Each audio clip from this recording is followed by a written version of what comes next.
Fala pessoal, sejam mais uma vez bem-vindos ao canal Cultura Reformada. Dessa vez, né, o vídeo ele é muito interessante porque eu vou fazer indicações a um irmão aqui que está há pouco tempo acompanhando o canal, eu acho, né? E pediu aí algumas indicações para iniciar os seus estudos, né? Para compreender melhor a tradição reformada. Então, sem mais enrolação, bora para o vídeo.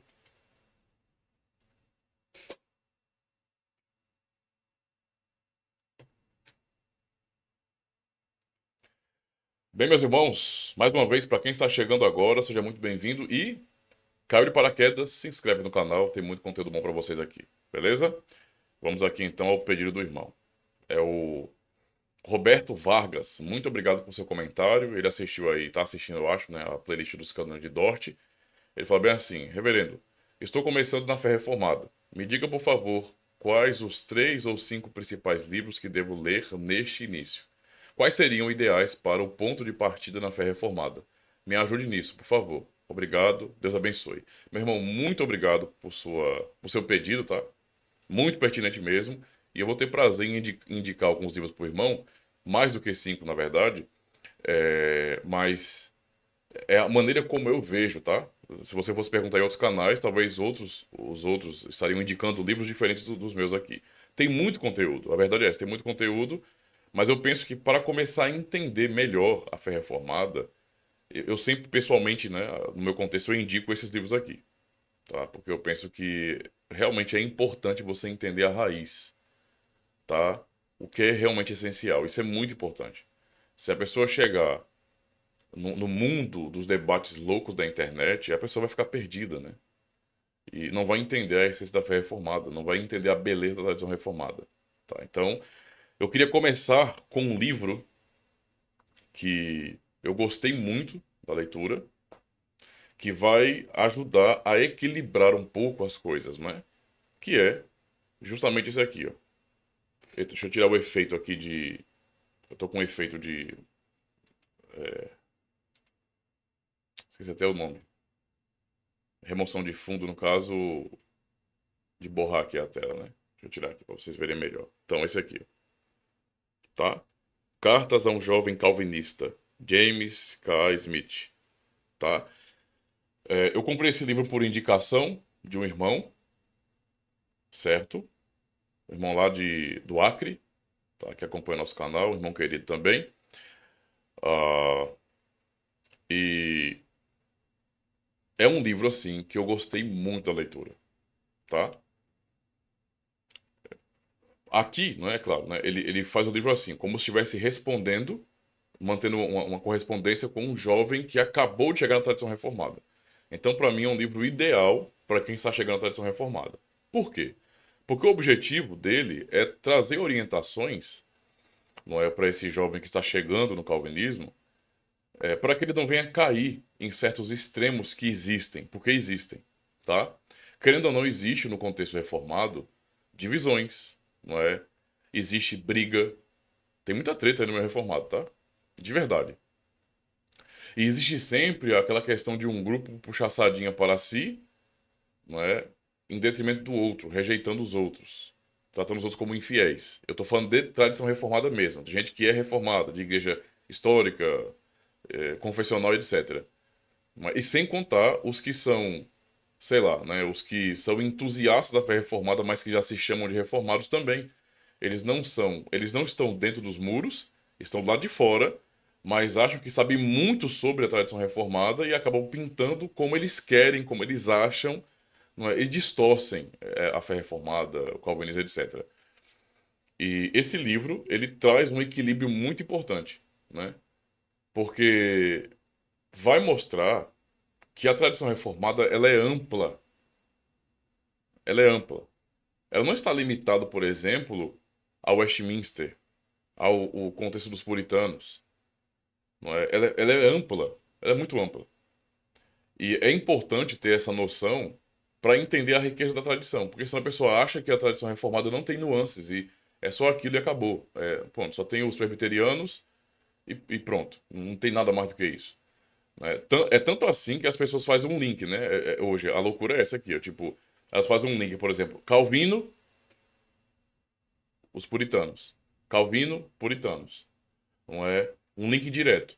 Sendo que há diferenças claras e óbvias entre Calvino e os puritanos. A Igreja de Genebra e as igrejas presbiterianas, não é?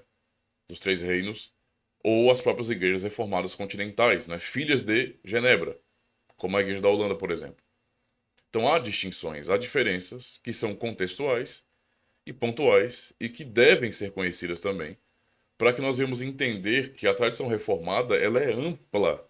Ela é ampla, tá bom? Então, é bom. Esse livro realmente é muito bom, porque vai realmente mostrar e orientar um jovem que acabou de chegar na fé reformada, né? Para que ele tenha maturidade, humildade e entenda do que se trata. Isso realmente, eu gostei demais dessa leitura por conta disso. Então eu recomendo muito para quem está chegando. Primeiro livro. Você pediu 3 ou 5, vai ser mais aqui, tá? O segundo livro que eu quero indicar, que é um assunto caríssimo e que também é um assunto que traz muita divergência, né? É a questão da adoração, né? Culto é um assunto seríssimo e dentro da tradição reformada, por irmão entender, há divisões em relação a isso. Por exemplo, especialmente quando o assunto tem a ver com princípio regulador. Tem gente que acha que a tradição reformada em si concorda 100% com o princípio regulador de culto de Westminster. Eu já fui cobrado por isso, por exemplo. Não é? Segundo o princípio regulador, no culto, por exemplo, em termos de cântico, só deve haver salmos. Então a salmodia é exclusiva. Embora a maioria dos presbiterianos não sejam salmodia exclusiva, talvez boa parte não seja nem salmodia de jeito nenhum, né? Tem umas igrejas aí presbiterianas que nem usam nada da própria igreja, né? Eu já estive em ambientes assim e não gosto não. Nem quero voltar. Não recomendo pra ninguém, né? Não recomendo pra ninguém. Mas vamos lá. Para muitos, então, é isso. Culto fiel resume-se ao princípio regulador de Westminster, tá? Então, assim, se é desse jeito, então a tradição reformada é Westminster e mais nada.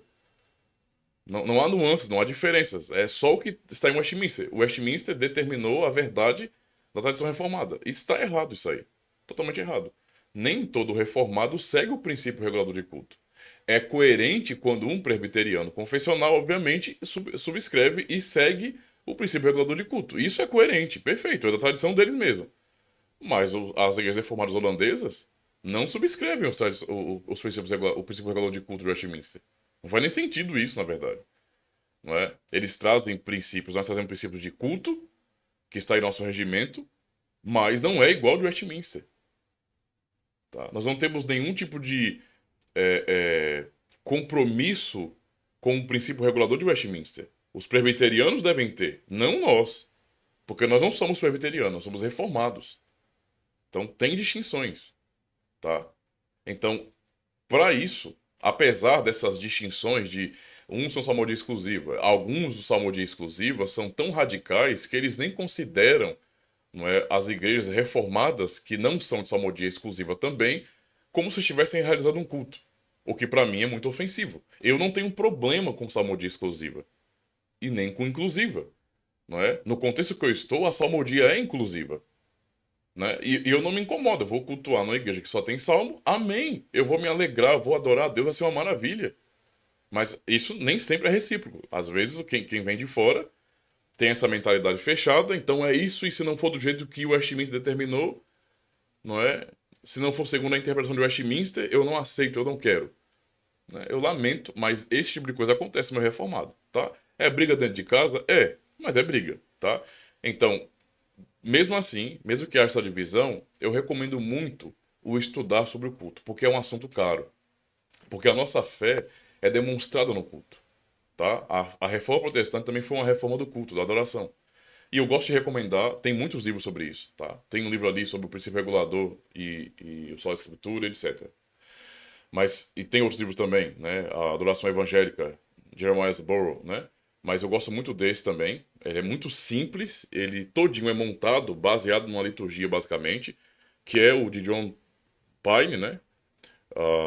no esplendor da santidade, redescobrindo a beleza da adoração reformada para o século XXI. Eu amo demais esse livrinho. Tem um curso desse livrinho aqui no canal, então, né, além de recomendar o livro, o irmão vai poder estudar aqui no canal também. Vale a pena demais, é necessário. A adoração é coisa séria, certo? Na tradição reformada como um todo, sim, é sério. Apesar das divisões que existem em relação à salmodia inclusiva e exclusiva, a adoração é um assunto caro, seríssimo, tá? Que não é secundário de jeito nenhum, tá bom?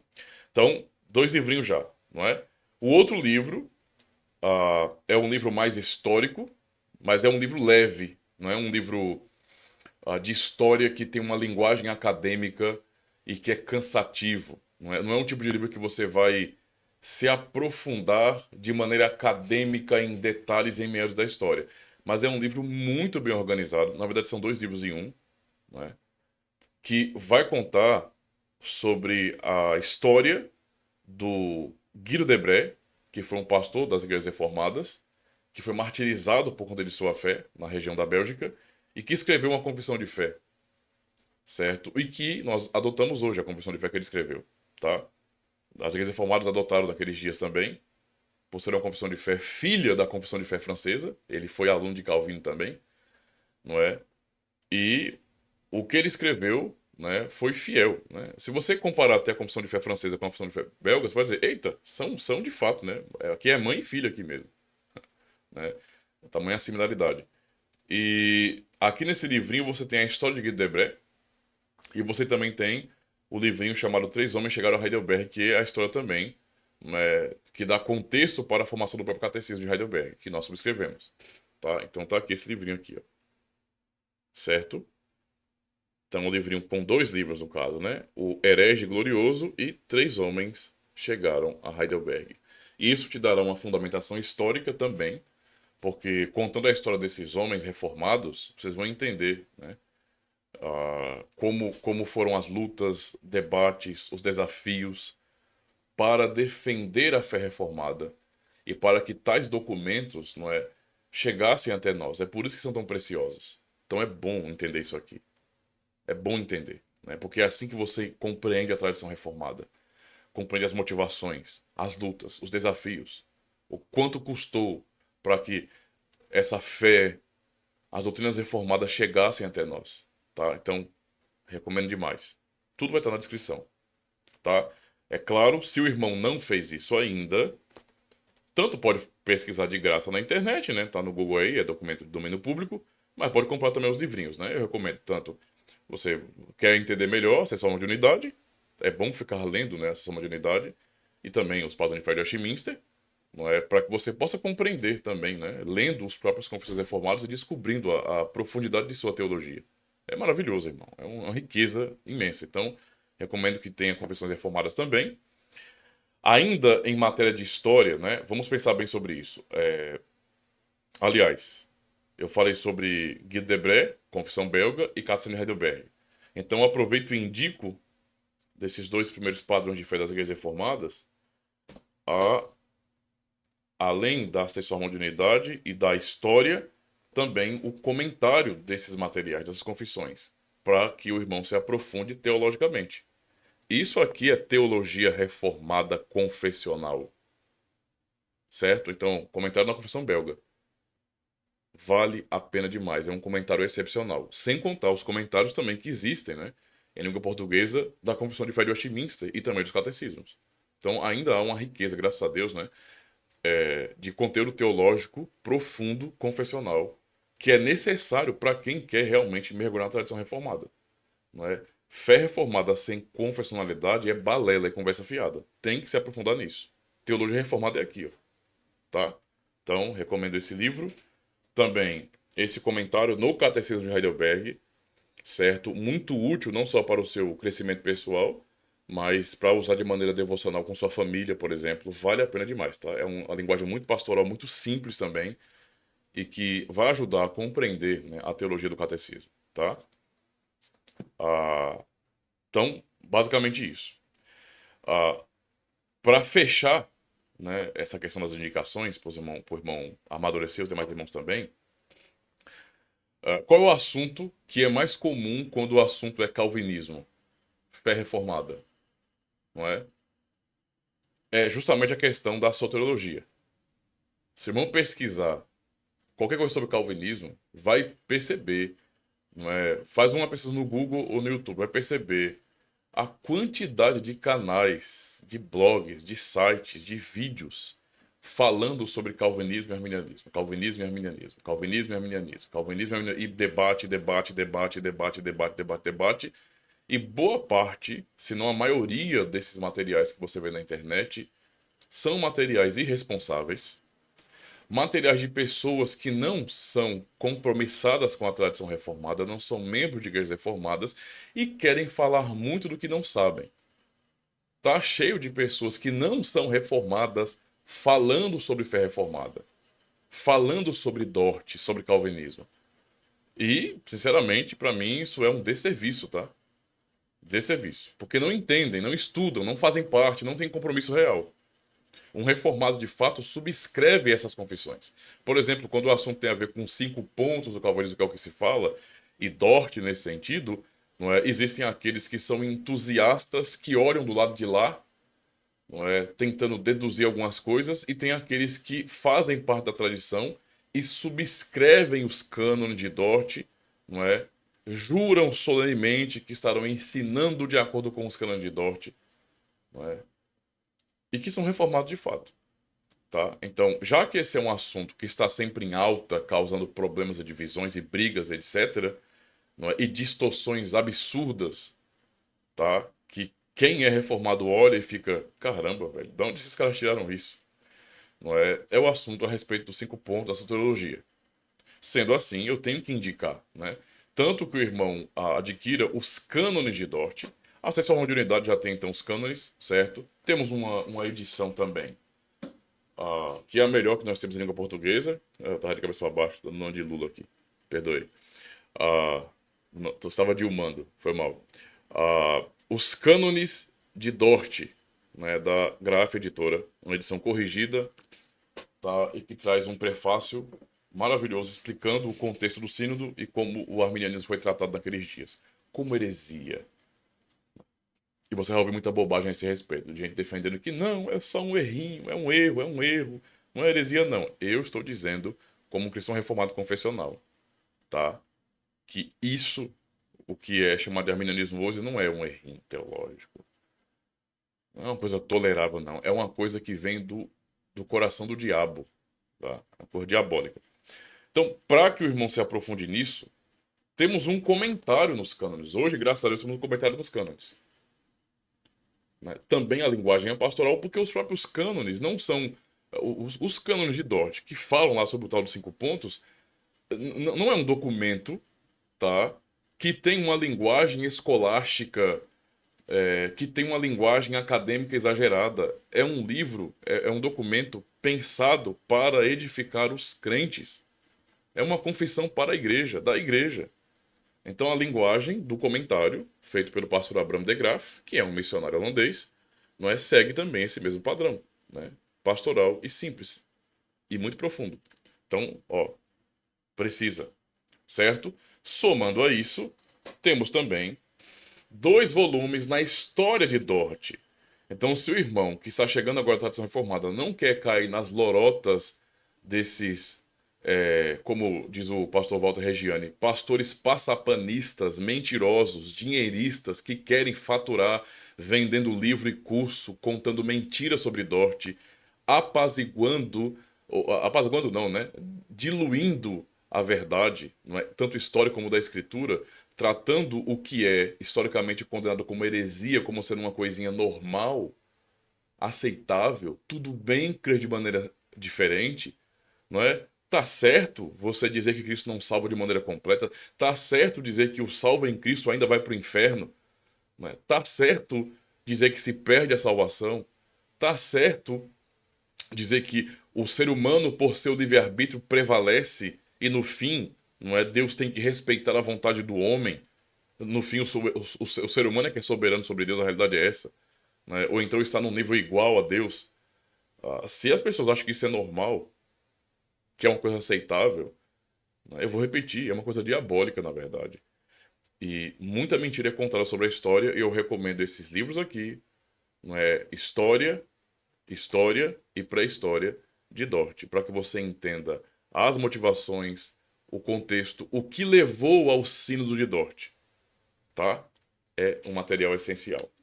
E por fim, meu irmão, depois eu posso indicar mais materiais, mas por fim, para que o irmão se fortaleça ainda neste mesmo assunto, de forma apologética, então eu apresentei aqui um comentário que explica a doutrina, tem um pouco de apologética, óbvio, né?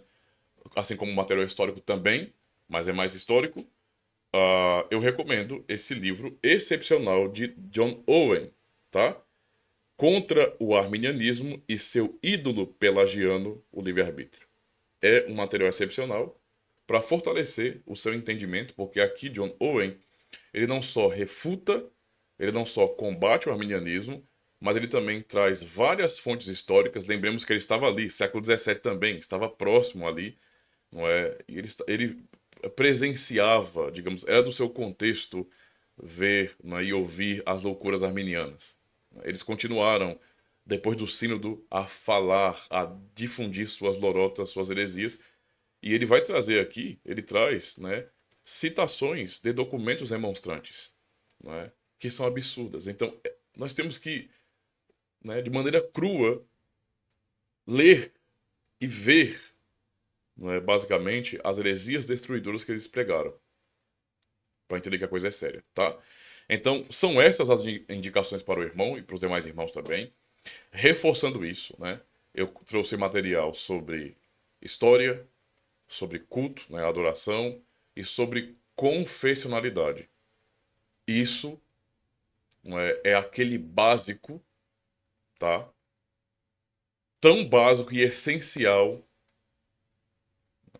que vai fundamentar a sua compreensão na fé reformada, para não ser levado, não é, pelos ventos de doutrinas que temos aqui em nosso país, que gosta de misturar tudo, que é um país de cultura mística, sincrética, não é? E de pessoas que são casquinha de ovo, não suportam ouvir a verdade, gostam de ecumenismo, porque acham que a verdade não é absoluta. Então, é bom ter fundamentação sólida, tá bom? Muito obrigado mais uma vez por seu pedido. Fiquei muito feliz em poder indicar.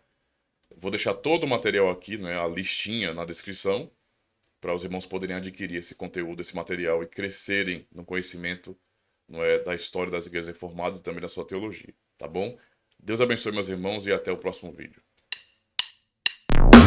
Olha só, agora você pode ser um patrocinador do canal Cultura Reformada. Se você está sendo edificado por este canal e tem aprendido mais sobre a tradição reformada, então, eis a oportunidade de você também contribuir com esse trabalho de resgate à tradição reformada. Basta acessar o QR Code ou então a chave Pix. O valor é por sua conta. Combinado? Já aproveita e assiste logo outro vídeo aqui, beleza?